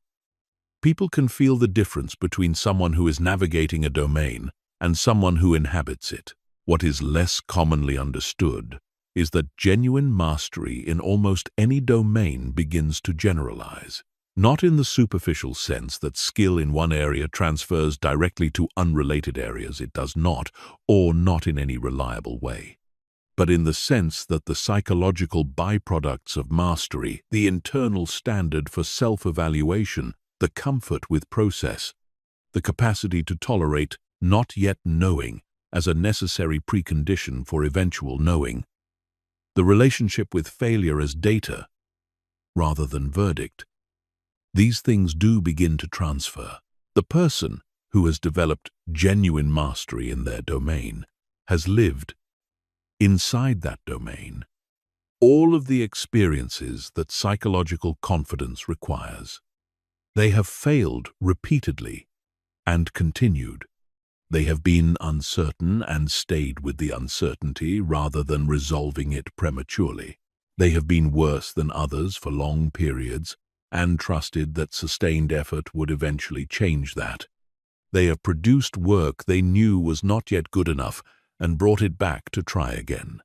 These experiences, accumulated in one domain, build a psychological architecture that begins to shape how the person relates to difficulty, uncertainty, and failure across the full range of their life. This is why genuinely excellent people, people who have built real mastery in something, often have a quality of presence and confidence that exceeds what you would expect from their explicit skills alone. It is because the mastery has built more than skill. It has built a psychological structure that reflects what sustained, honest effort in service of genuine growth actually does to a person over time. It teaches you, at a level below conceptual understanding, that you can trust yourself to stay with something difficult. That discomfort in the learning curve is not a signal that you are failing, but a feature of the process. That the gap between where you are and where you want to be is not a fixed statement about your ceiling, but a temporary condition that effort changes. These lessons, learned inside a domain through direct experience rather than through instruction, become the bedrock of a confidence that does not need conditions to be favorable in order to hold. The practical implication here is uncomfortable for people who want a psychological shortcut to confidence. And it is worth stating plainly, there is no substitute for this. You cannot think your way to mastery-based confidence. You cannot meditate your way there, or affirm your way there, or reframe your way there. The only path to the specific, deep, unshakable confidence that genuine mastery produces is through the work itself, through the sustained, honest, often unglamorous engagement with something genuinely difficult for long enough that the capability becomes real. This is not a popular message in an environment that sells confidence as something you can acquire in a weekend, but it is an accurate one. And it is ultimately a hopeful one, because it means the confidence you are chasing is not arbitrary or mysterious. It is the direct and predictable consequence of doing something real with genuine commitment for long enough. It waits on the other side of the work. And the work, though demanding, has a direction that nothing else in the pursuit of confidence can offer. Chapter 12. The Approval Detox. If everything we have covered so far is accurate, and the evidence, both empirical and experiential, is overwhelming, that it is then the central practical question is not whether you need to reduce your dependency on external validation. That question has been answered. The question is how. How do you systematically dismantle something that is woven into the architecture of your daily experience, that operates below conscious control, that was built over decades of social conditioning, and that your nervous system has been treating as a survival mechanism? How do you move from understanding the problem intellectually to actually living differently in the full texture of your daily social life? The answer is not a single technique. It is not a set of affirmations to be recited, or a visualization practice, or a morning routine that repositions your mindset before you encounter other people. These approaches fail not because the intentions behind them are wrong, but because they attempt to address a deep structural pattern through surface-level intervention. The approval dependency is not a bad habit like nail-biting or excessive phone use. It is a fundamental organizing principle of your psychological architecture. Dismantling it requires working at the level of that architecture, not at the level of individual behaviors or daily rituals. The first element of genuine dismantling is extended, honest self-observation. Not the self-observation of someone who has decided they need to change and is now monitoring themselves for violations of that decision, but the more neutral, more patient observation of someone who simply wants to understand accurately how the pattern actually operates in them. What are the specific social situations that most reliably activate your approval seeking? Is it situations involving authority figures? Situations where you feel your competence is being evaluated. Situations where you are the new person, the outsider, the one who has not yet established their standing. Situations involving potential romantic interest. Situations where you have said something and are waiting to see how it lands. The pattern is not uniform across all social contexts. It has specific triggers, specific textures, specific behavioral expressions that are personal to you and that you need to know with precision before you can begin to work with them effectively. This observation requires a quality of honesty that most people resist, because the behaviors that emerge from approval seeking are often behaviors that we prefer to explain in more flattering terms. The person who talks too much in groups is not in their own narrative anxiously filling silence to manage social anxiety. They are contributing enthusiastically. They are engaged. They are bringing energy to the conversation. The person who agrees with others beyond what their actual views warrant is not in their own narrative abandoning their authentic perspective to secure approval. They are being open-minded. They are seeing the merit in other viewpoints. They are avoiding unnecessary conflict in service of collaboration. These alternative narratives are not always wrong. Genuine enthusiasm and genuine open-mindedness are real things. But they can also be covers for approval-seeking that the person does not want to see clearly in themselves. The honest observer develops the capacity to distinguish between the two. The second element is beginning to introduce deliberate, graduated exposure to disapproval in low-stakes contexts. This sounds clinical, but the underlying principle is straightforward and physiologically grounded.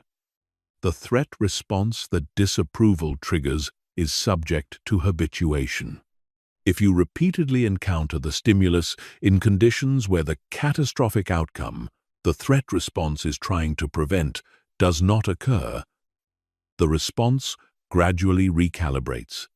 The nervous system learns, through direct experience rather than through instruction, that disapproval is survivable more than survivable, that it is simply an event, that the world continues, that you remain intact, that nothing of genuine importance is actually lost. This learning cannot happen through reasoning alone.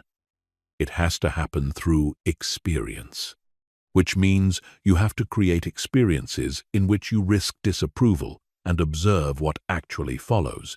In practice, this means beginning to say things you actually think in situations where you would previously have calculated what was most likely to be approved of. It means maintaining a position under moderate social pressure in situations where you would previously have accommodated the pressure. It means allowing people to be disappointed in you in low-stakes situations without rushing to repair the disappointment before you have had a chance to feel what it actually feels like and observe that it is bearable. It means declining things you would previously have agreed to out of the need to be seen as accommodating rather than the genuine desire to help. Each of these small acts of divergence from the approval-seeking default is, neurologically, a small dose of exposure therapy. Each one adds to the accumulating evidence that disapproval is not the catastrophe the threat response predicts, and that evidence compounds. The third element, and the one that is most often overlooked in discussions of approval seeking, is developing a relationship with your own evaluation of yourself that is rigorous and honest enough to serve as a genuine alternative to external feedback. Most people who are dependent on external validation have, in some important sense, vacated their own judgment seat.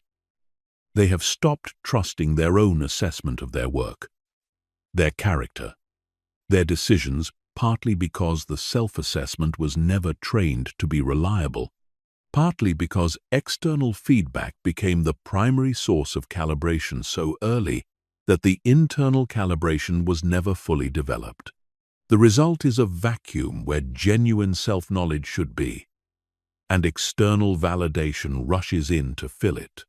Filling that vacuum requires building genuine self-knowledge, real, specific, evidence-based understanding of what you actually value, what you are actually good at, where your genuine weaknesses lie, what kind of behavior you can honestly be proud of, and what kind you cannot. This is not the same as positive self-talk. Positive self-talk fills the vacuum with pleasant noise. Genuine self-knowledge fills it with something true, which is far more durable.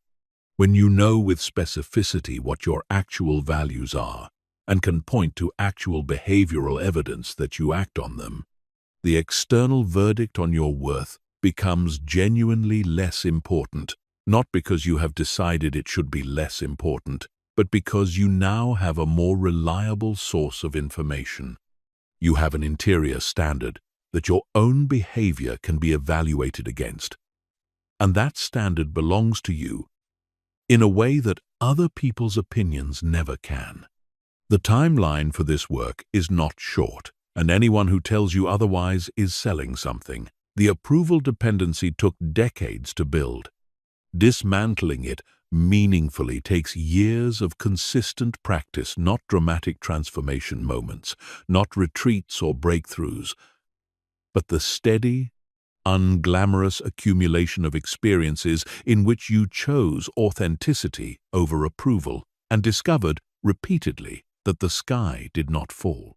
The confidence that results from this accumulation is unlike anything that can be manufactured from the outside in. It is quiet. It does not announce itself. It is not the booming self-assurance of someone who has convinced themselves they are great.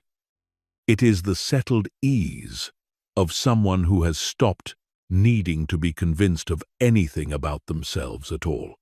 Chapter 13. Social Courage versus Social Performance. The most socially respected people in any environment are almost never the most polished. They are not the most carefully managed in their self-presentation, not the most skilled at calibrating their output to the expectations of the room, not the most practiced at saying exactly what is most likely to land well with exactly this audience in exactly this moment. What they are, consistently and almost without exception, is the most honest. Not honest in the blunt, unfiltered sense of someone who has decided that candor is a license to be careless with others' feelings. Honest in a more precise and more demanding sense, willing to say what they actually think, to hold positions that are genuinely their own, to acknowledge things that are uncomfortable to acknowledge, to tell the room what it needs to hear, even in the moments when what it needs to hear differs significantly from what it wants to hear. This is social courage. And social courage is among the rarest qualities in human social life, which is precisely why it commands such disproportionate respect when it appears. The rarity is not accidental. Social courage is rare because it directly challenges the approval-seeking mechanism that governs the behavior of most people in most social situations. Every time you say something true that might be unwelcome, every time you maintain a position that the room is pushing back against, every time you name an uncomfortable reality that everyone present has been carefully avoiding, every time you give feedback that serves the recipient's growth rather than their momentary comfort, you are risking disapproval. You are risking the possibility that people will think less of you, that the social transaction will not go smoothly, that you will be the person who made things difficult rather than the person who made things easy. The approval-seeking mechanism treats these possibilities as threats and generates the corresponding discomfort, the pull toward accommodation, toward saying what sounds better even if it is less true, toward managing the social surface rather than engaging honestly with the substance beneath it. Social performance is the alternative that the approval-seeking mechanism produces when social courage is too costly. Social performance is the careful management of your output to maximize approval, the calibration of what you say, how you say it, when you agree, and when you tactfully redirect rather than directly disagree.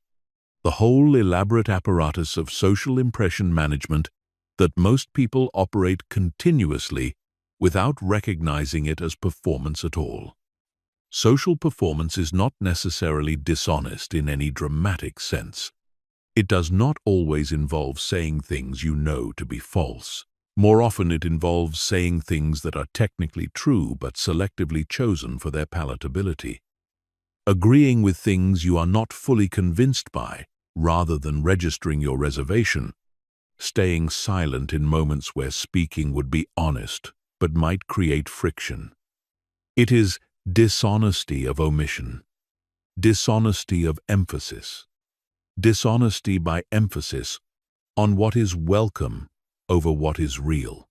The social cost of sustained performance is substantial and accumulates in ways that are not always immediately visible.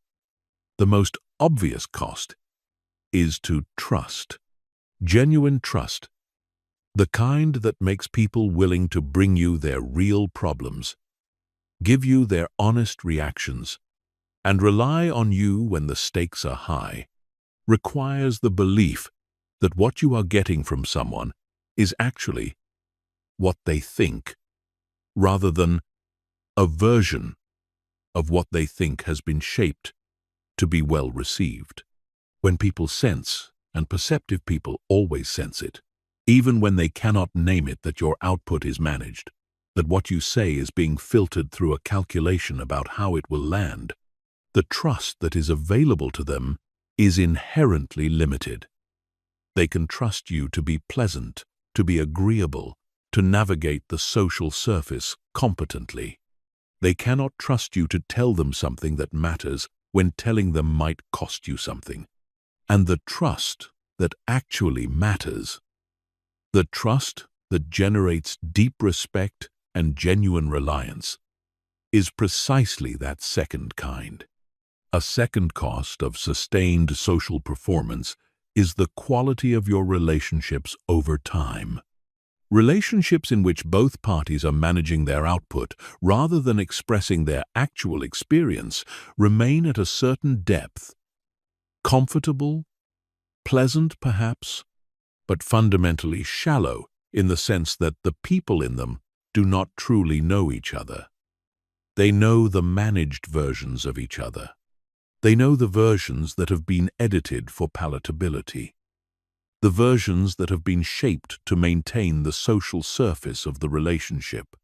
These relationships can last for years and even feel satisfying in certain moods, but they tend not to survive the moments that require genuine knowing of the other person, the difficult decisions, the real crises, the moments when what is needed is someone who will tell you the truth, even when the truth is hard.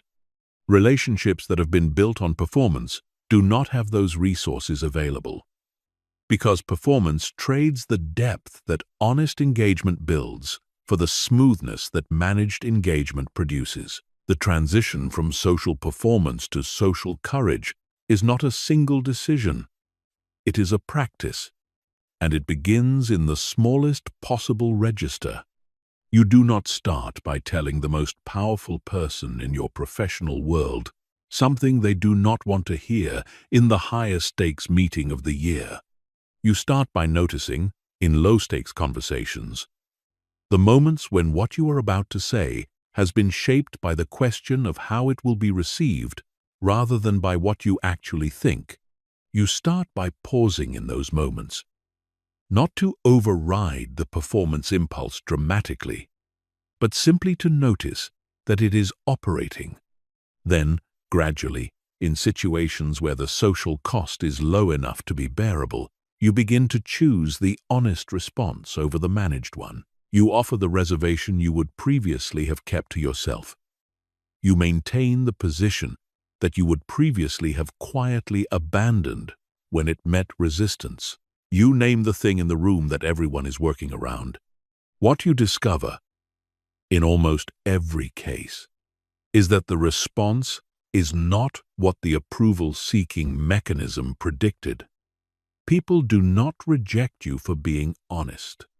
More often they do the opposite. They engage more deeply. They trust you more readily. They come back to you with the real things rather than the polished things, because they have experienced you as someone who can handle the real things. The social courage that felt costly before it was attempted turns out, more often than not, to be the thing that actually builds the relationships and the reputation that the performance was trying to manufacture. Not because honesty is a strategy for earning trust, it is not a strategy at all when it is genuine, but because it is what trust is actually made of, and what trust made of tends to produce. Chapter 14. The compounding effect of self-respect.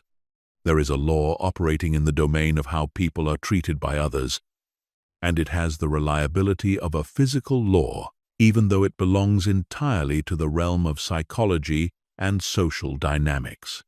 The law is this: the standards you hold for how you are treated become, over time, the standards that others apply when they treat you.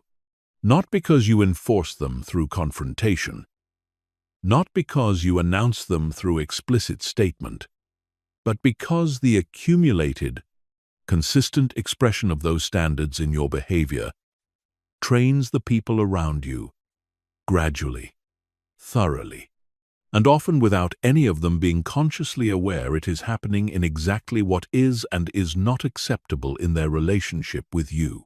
You teach people how to treat you, not primarily through what you say about how you want to be treated, but through what you accept, what you refuse, what you let pass without comment, and what you address, what you reward with your continued presence, and what you withdraw from. These are the lessons that actually land, and they land at the level that actually changes behavior. This is the compounding effect of self-respect, and understanding it in full changes the way you understand the social dynamics that have shaped your relationships and your standing in every environment you inhabit. The person who accepts dismissiveness because confronting it feels more costly than absorbing it is not simply making a single pragmatic decision in a difficult moment.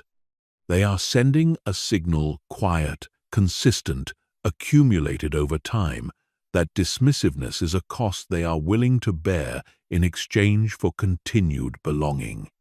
That signal is received and incorporated into the other person's model of this relationship, and it shapes their subsequent behavior, not necessarily through deliberate calculation on their part, often entirely without their awareness, but through the simple psychological mechanism by which people's behavior in relationships is shaped by what relationship has demonstrated it will tolerate. The inverse operates with equal consistency and equal force.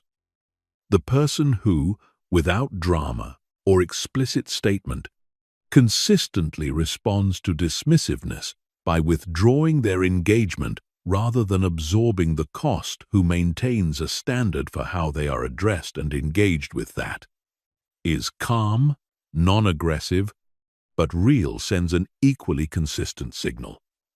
That signal trains the people around them in a different set of expectations, over time, without any single moment of confrontation, without any dramatic assertion of standards or explicit renegotiation of the terms of the relationship. The social environment around this person shifts to reflect what they have consistently demonstrated they will and will not accept. The relationships that remain are ones that meet the standard. The relationships that cannot meet the standard tend, gradually and without crisis, to reduce in intimacy and frequency in ways that reflect the genuine mismatch. The social environment becomes a reflection of the standard the person has held consistently for themselves. What is compounding about this effect is that it operates across time in a way that makes early choices disproportionately consequential.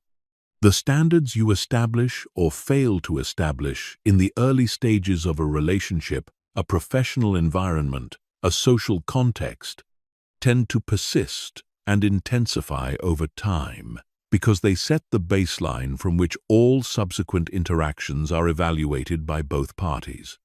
When you establish early, through consistent behavior rather than explicit statement, that you are someone who engages seriously and expects to be engaged with seriously, that you bring genuine quality and expect genuine respect for that quality, that you are someone whose time and attention are genuinely valuable, and therefore not available without limit to whoever would consume them without reciprocation, these standards become embedded in the relationship's structure. They become part of what this relationship is, and changing them later requires an active renegotiation that maintaining them from the beginning never required. The deepest dimension of this compounding effect is internal. Every time you act in accordance with a genuine standard of self-respect, every time you withdraw from a situation that treats your worth as negotiable, every time you decline something that asks you to compromise on what actually matters to you, every time you hold to what you know to be true under social pressure, to agree with something you do not believe, you are not simply influencing how others will treat you. You are adding to the internal evidence that you can trust yourself to regard your own worth as real. This evidence accumulates in the same way that the physical evidence of mastery accumulates not through a single dramatic demonstration, but through the steady repetition of acts that are congruent with the value you claim to hold. And this accumulation is the foundation on which every other aspect of genuine confidence rests. The relationship between self-respect and the respect you command from others is not transactional in any simple sense. It is not that you hold yourself to a high standard and others automatically respond with admiration. The mechanism is more subtle. It is that the person who genuinely regards their own worth as real, who is not performing self-regard, but actually inhabiting it, interacts with the world in ways that reflect that reality at every level of their blank-forming behavior. From the largest decisions to the smallest daily choices about what they engage with, what they walk away from, what they give their attention to, and what they decline. These interactions, consistent across time, create an impression of someone who has somewhere to stand, who is not at the mercy of external conditions for their sense of whether they are okay. And the impression of someone who has somewhere to stand, who cannot be moved from their fundamental position by social pressure, by disapproval, by the withdrawal of approval, is precisely the impression that generates the deepest and most durable form of respect that one person can extend to another. The compounding works in the negative direction too, which is why it matters to understand it and not simply to assume that things will improve naturally over time. Every act of self-betrayal, every time you accept treatment that violates your actual standard, every time you compromise on something that genuinely matters to you in order to secure approval or avoid discomfort, every time you agree with something you do not believe, because disagreeing felt too costly adds to a different accumulation. It adds to the internal evidence that your standard for yourself is negotiable, that your worth is something you will trade under sufficient social pressure, that the baseline of how you are treated is something you manage downward rather than upward, and that evidence, accumulating in you and broadcasting itself through the texture of your behavior to everyone you interact with, tends to produce exactly the social conditions it reflects. People will treat you as someone whose standards are negotiable when you have repeatedly demonstrated that they are. This is not a counsel of rigidity, self-respect that cannot adapt to the actual complexity of situations, that cannot distinguish between compromising on what genuinely matters and choosing appropriate flexibility in what does not, is not wisdom, it is brittleness. The question is always whether the accommodation you are making reflects genuine discernment about what actually matters versus what is simply unfamiliar or uncomfortable, or whether it reflects the approval-seeking mechanism finding a rationalization for a capitulation that undermines your own foundation. That distinction requires the self-knowledge and honest self-observation we discussed earlier. But where the distinction is clear, where you know that what you are being asked to accept is a genuine violation of something that matters to you, the choice to hold the standard is never merely a social choice. It is a foundational act of self-construction, another addition to the evidence base on which genuine confidence is built. Chapter 15. Becoming unmovable. There is a quality that you recognize immediately when you encounter it, even if you have never had occasion to name it precisely. You notice it in the way a person enters a conversation that has become heated without the defensiveness or the aggression that most people bring to such moments, but also without the retreat that conflict-avoidant people deploy.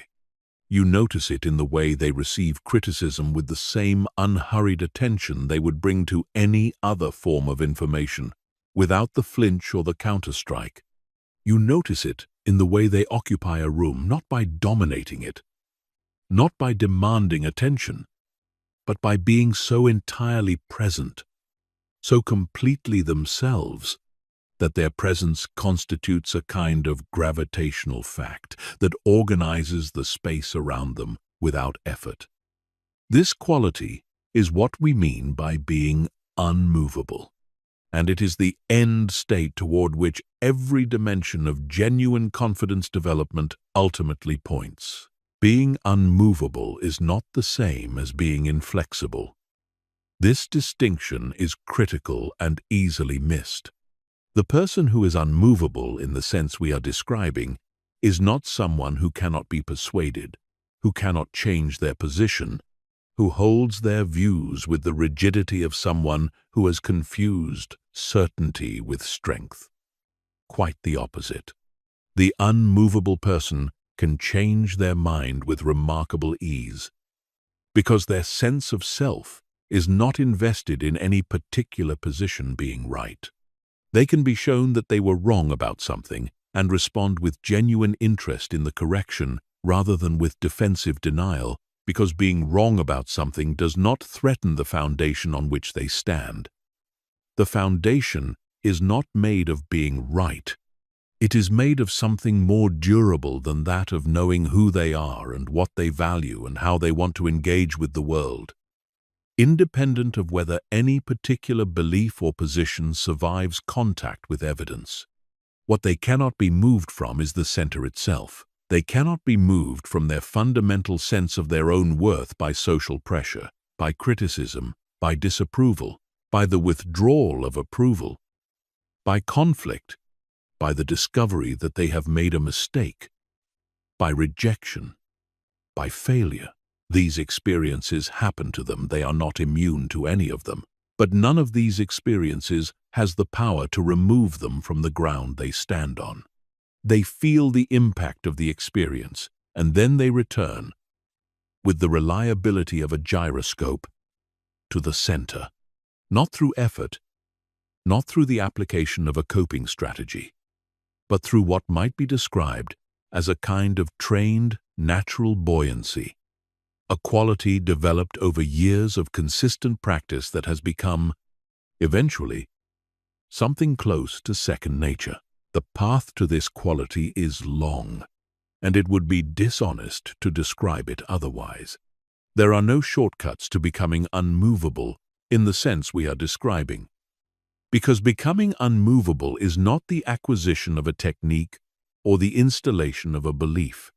It is the culmination of a process of development, the gradual building, through consistent choices and consistent practice over an extended period of time, of a self that is genuinely grounded, a self that knows what it values and has demonstrated repeatedly. Its willingness to act on those values when doing so is costly.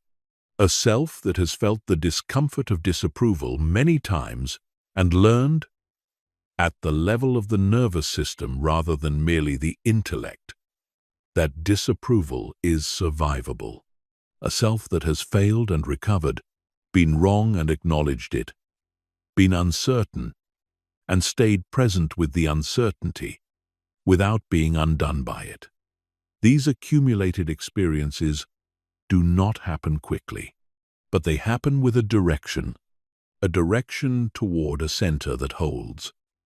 And the person who has been building in that direction for long enough begins to feel the ground under their feet in a way that is qualitatively different from anything available to someone who has been building presence through performance. The unmovable person also has a particular relationship with time that is worth examining, because it is one of the less obvious but more consequential features of how they move through the world. Most people who are caught in approval-seeking operate with an implicit urgency, a need for the social resolution to happen now, for the uncertainty about how they are being perceived to be resolved as quickly as possible, for the discomfort of ambiguous social situations to be shortened through action. This urgency produces a quality of rushing in social interactions, rushing to fill silence, rushing to resolve tension, rushing to secure the approval signal that will relieve the anxiety of not having it. The unmovable person does not have this urgency, because they are not waiting for the resolution that only approval can provide. They can afford to let things develop. They can hold open questions open.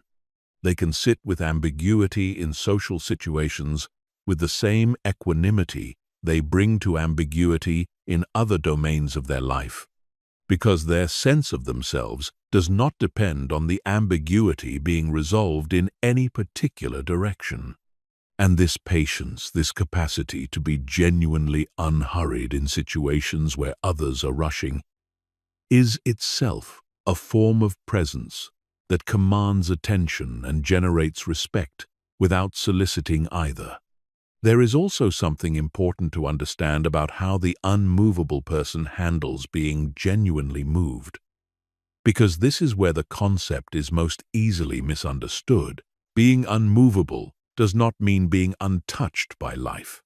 It does not mean processing loss without grief, receiving love without warmth, encountering injustice without anger, or experiencing beauty without being affected by it.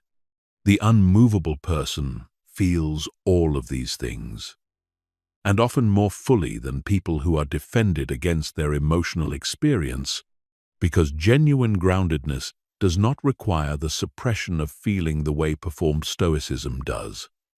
What it means to be unmovable is not that these experiences do not reach you.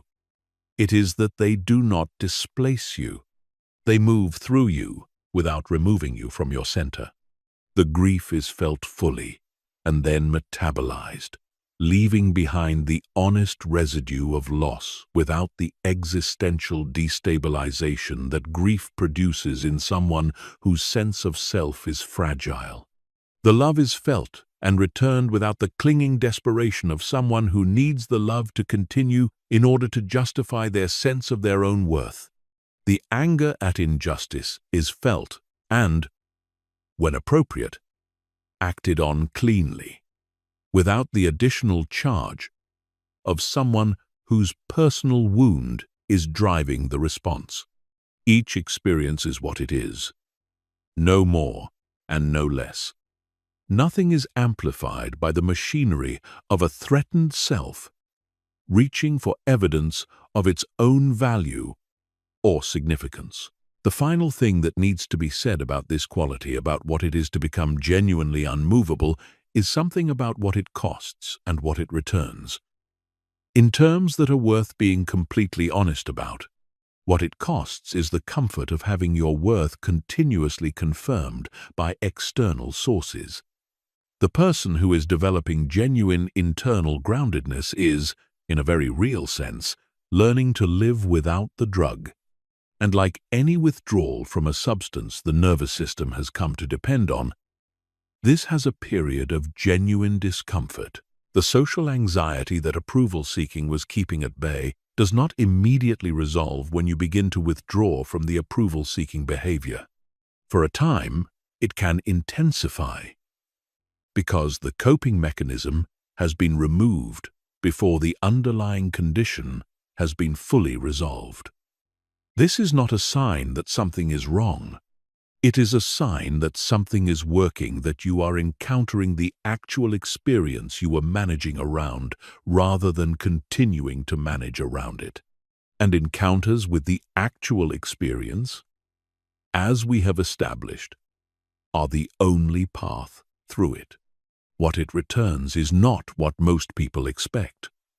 The popular imagination of confidence imagines it returning a kind of social triumph, a world in which you command every room, in which every interaction goes your way, in which other people consistently recognize and acknowledge your worth. This is not what genuine confidence produces. What it produces is quieter and more profound than that. It produces a life in which the quality of your experience is no longer principally determined by how any given social situation resolves, in which you can have a difficult conversation without it ruining your day, because the outcome of the conversation does not constitute a verdict on your worth, in which you can make a mistake without it becoming a crisis. Because making a mistake tells you something about the specific decision you made and nothing about your fundamental value as a person, in which you can be rejected without it reorganizing your sense of yourself. Because you know, at a level that social feedback cannot reach, that your worth is not the other person's to assign. This is what it means to have nothing to prove. Not the performed version, not the person who announces that they have nothing to prove, which is always a sign that they do. The actual version. The person who simply does not experience social situations as occasions on which their worth is being adjudicated, because the adjudication is complete. Not because they have decided they are great, not because they have convinced themselves of their own value through a regime of affirmation, but because they have built, slowly and honestly, and through the actual work, an interior life that is grounded enough that the exterior world's assessment of it, however it comes and whatever form it takes, does not reach the foundation. The person who lives from this foundation moves through the world differently.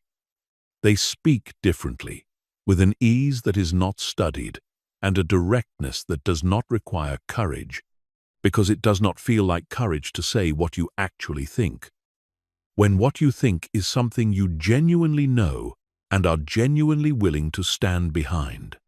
They listen differently without the divided attention of someone who is simultaneously composing their own contribution and managing the impression their silence is creating. They handle conflict differently, with a groundedness that can engage with the substance of the disagreement, without being destabilized by the fact of the disagreement itself. They receive success and failure differently, with a proportionality that neither inflates the good moments into evidence of their worth, nor deflates the bad moments into evidence of their worthlessness. They are, in the fullest sense, themselves, not a performance of themselves, not a managed version of themselves calibrated for maximum social return, but the actual thing. And the actual thing, when it is present in its full, undiluted expression, is something that other people's nervous systems recognize and respond to with something that has no better name than respect. This is the destination. Not a personality type you have to become. Not a set of behaviors you have to master. Not a level of social success you have to achieve.